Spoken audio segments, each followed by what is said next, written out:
Hello, Internet. I wanted to check out today how the figs are doing. Specifically the main crop, because all the brebos got killed off because of late frost this year.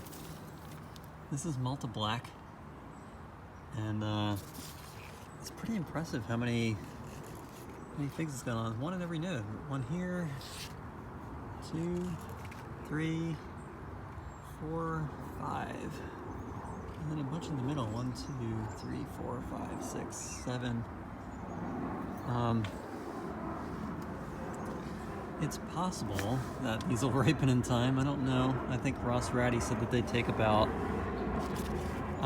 70 or so days after they start swelling up from this little, baby stage.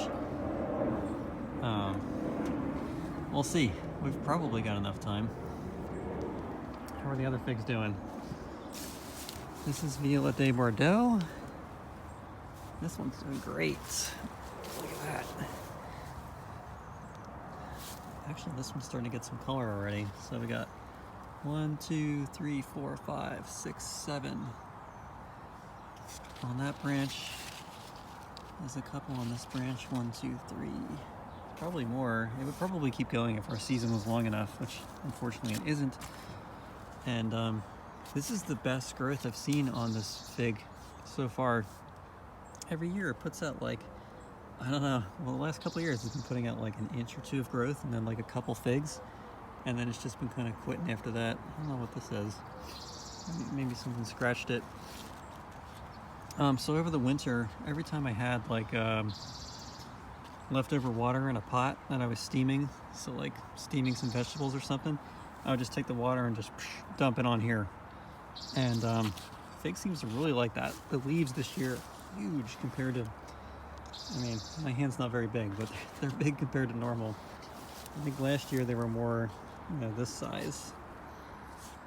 So same thing with this one. Look at the size of this leaf, huge. I believe this is Cadota. Yep. This one got 1, 2, and then it's working on a little itty bitty main crop there. It's not too bad. This is Alma Unknown.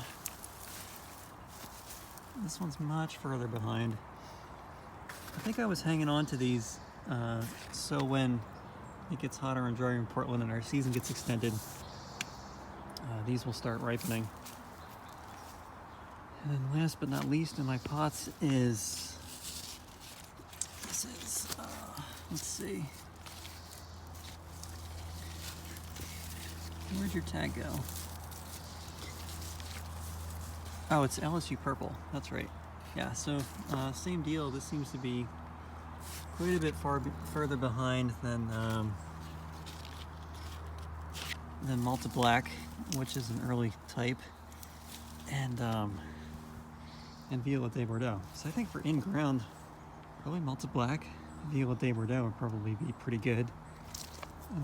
Maybe Alma, if I have a hot enough spot, like maybe way over there in that corner. It gets really hot over there, so that could work. And then for my in-ground figs, I put Ronde de Bordeaux over here.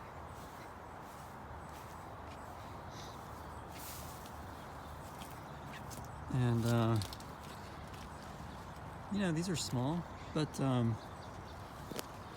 same thing. One in every node, just about. Actually, not really. But I read online, because I haven't gotten any of these to ripen yet, that Ronde de Bordeaux is a pretty small fig. So it's possible that these will just swell up really quickly and finish off. We'll see. I'll make another video if that happens, which I'm hopeful. This is Desert King, of course, doing its thing. Desert King is always reliable here. This is Latarula. Man, these figs are getting huge. It's pretty cool. They are very reliable here in Portland. Another Desert King. Check out all those. I'm gonna need a ladder for this. And this is why I keep chopping it around a little above head height because they're getting too tall to even reach. I think if I let this go, this would just turn into a massive tree. This is Black Spanish. Oh, there's a bumblebee. Hello. Hanging out in the morning. This is Black Spanish. They get really large. The only thing I don't like about them, there's some ones in the back you can kind of see. The eye splits normally towards when it's about to be ripe, and then they start to rot. And the main crop here ripens around September. Just a little bit late here. There's another bumblebee. Hello. And then lastly, got Takoma violet. Oh, here we go. Check this out. Nice. Alright, so we might get some Takoma violet this year. There's another one that's supposed to be pretty early, so I put it in the ground. Oh, there's some ones that are even further ahead. Yeah, this is looking good. 1, 2, 3, 4. And the reason I put Ronde de Bordeaux, Takoma violet in the ground is because these are common, and we can just keep them at whatever height we want, and then the new growth will just put on more figs. With Desert King, it's a San Pedro, and the new growth, while it does put on main crop, it needs to be pollinated, which unfortunately we do not have the pollination wasp here, so that's not going to work out. Let's see if I can get you a better shot. Yeah, look at that. These should be done in probably, I'm guessing, a month, maybe a little bit earlier than that. It's looking good. Oh, and one other thing is the Asian pear that I grafted to this hawthorn seems to have worked out. I gotta keep cutting this back, but it is growing. It's pretty cool. So maybe one day I'll have some Asian pears hanging over the fence that people can pick. Looking forward to that.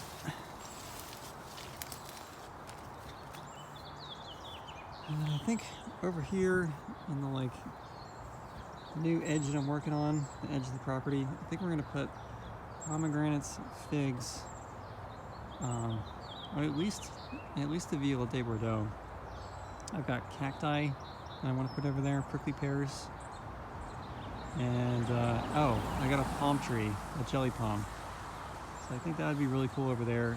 It's hot, dry, right next to the road, and I got a good indicator the other day. I was over here mowing, and I found right in the middle here, I found a tomato plant growing, and fennel. So that is a really good indicator that it's hot and dry. I mean, hot. Tomatoes don't really like dry.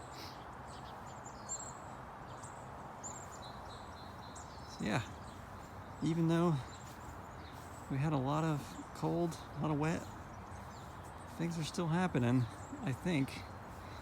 We'll find out more once they start ripening up.